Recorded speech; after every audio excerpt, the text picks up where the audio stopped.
The steps in the mind of an artist. So, how would you, in a snippet, tell me, how would you, por favor, Fantástico, fenomenal. how would you describe briefly what art means to you and how it makes you feel?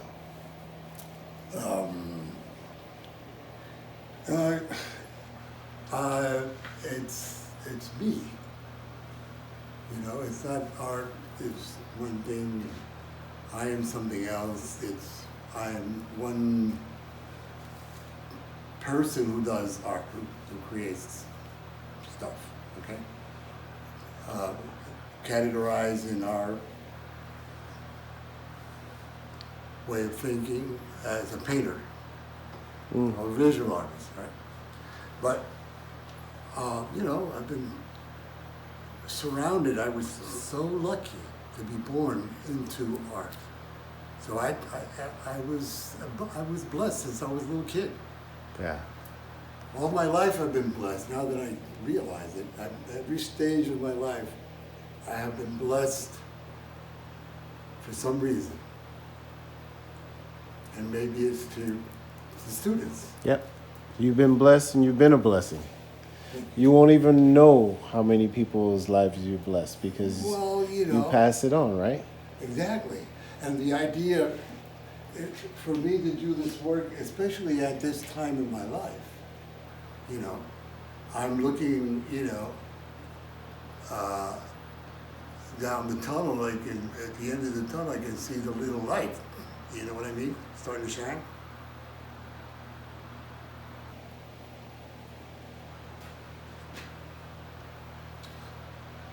So what I love about this whole series, again, it's the fact that you, the viewer, the spectator, whatever you want to call it, brings their own experience into the piece itself. And they see all kinds of different things. They, you know, that makes them feel emotionally different. And I would have said the piece does for me.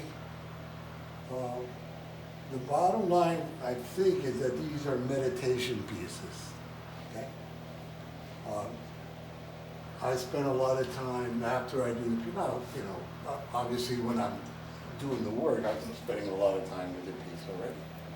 But after it's finished, when I get to the point to say to myself, this is done.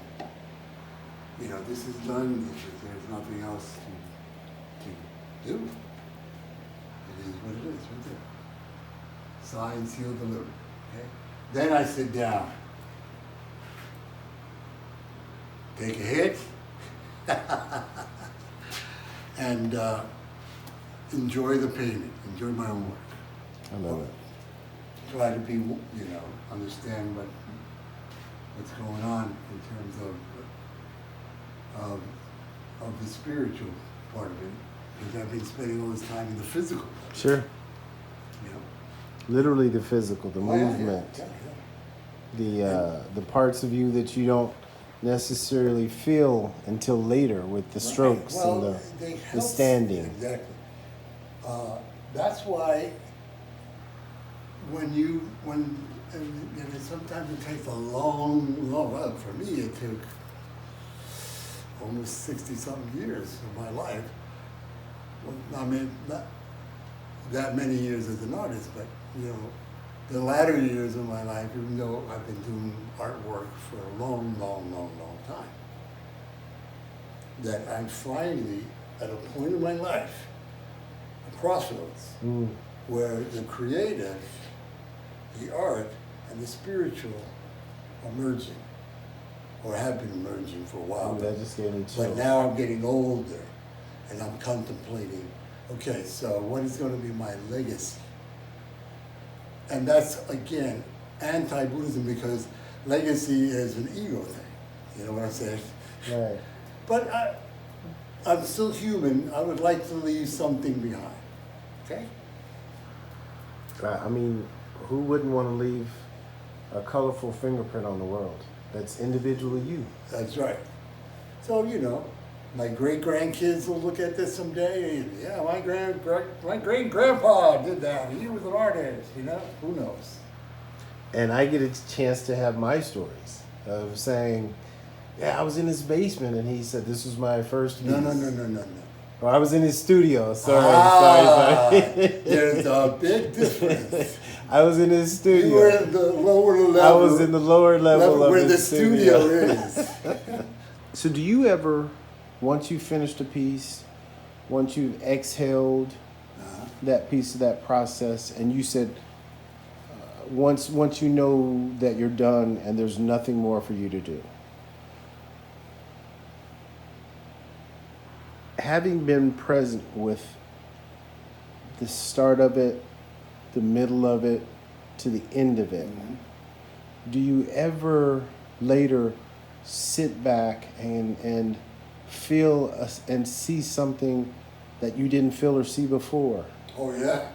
Yeah. Oh, yeah. And I still see things that I didn't see before. And that's the beauty of this type of work. Because it changes. It doesn't change. You change. So your experience with the piece, it influences you. It's really you.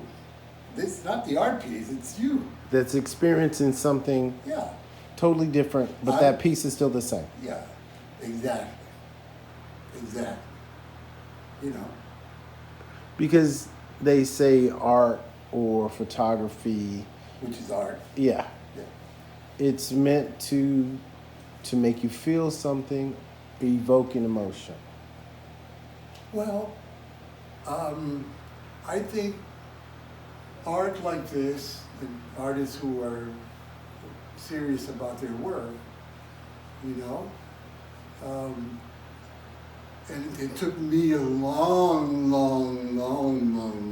time to get to the point that I just explained, where I felt that I was doing something ultimately valid. Let's put it that way. Okay.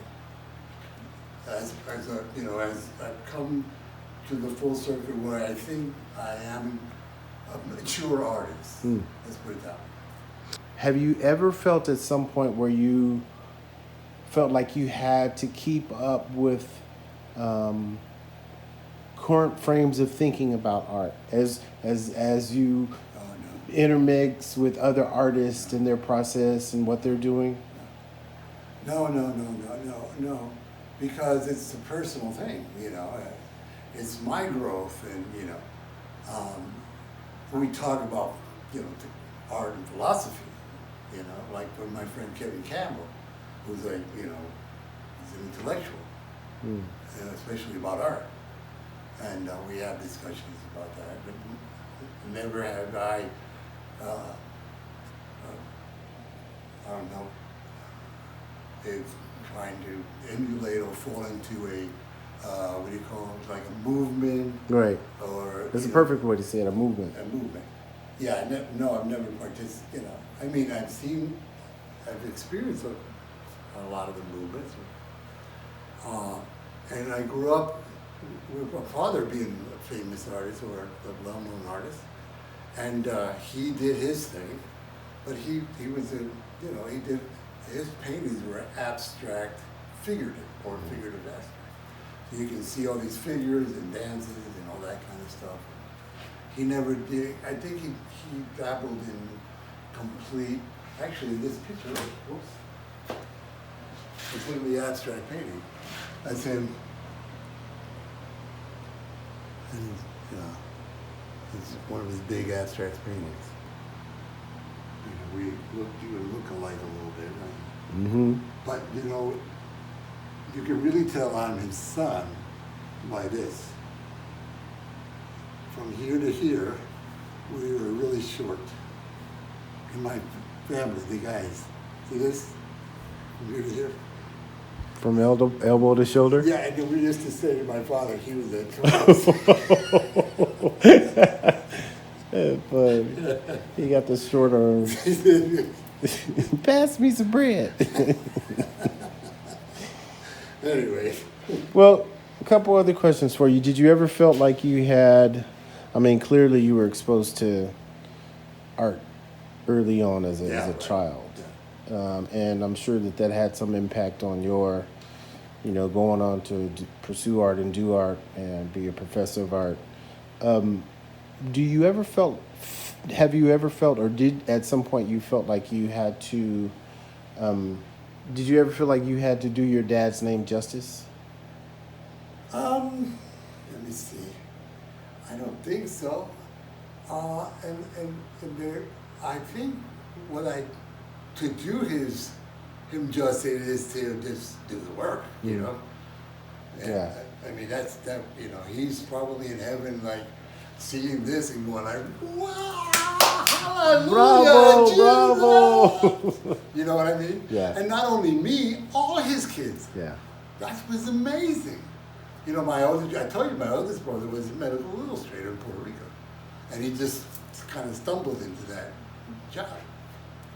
But because he had talent, in those days, I mean, this is back in the 60s. Yeah. So anyway, my father's the artist. Carlos, my oldest brother, was a medical illustrator. Then me, whatever I am. And then after me, my sister Lisi, who was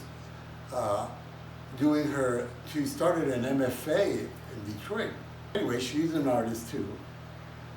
Then Norma, after her, is a fashion designer. Oh, wow. And then after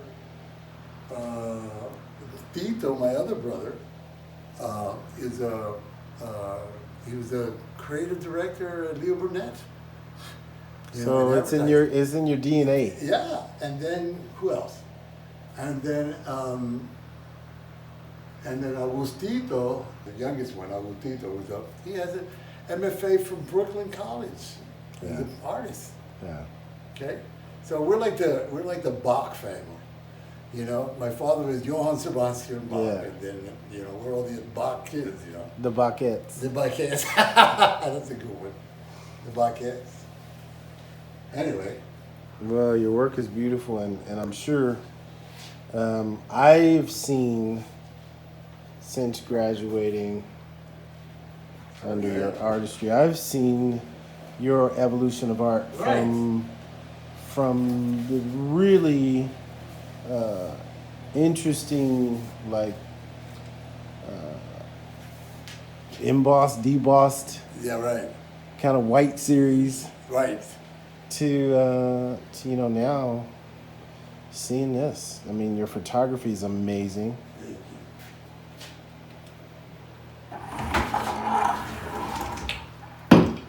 This is what I love right here. See this? You see that texture and the fade and the colors. Look at all that. It's like old and and rusty and like beautiful. Distressed. It has story to it. Right.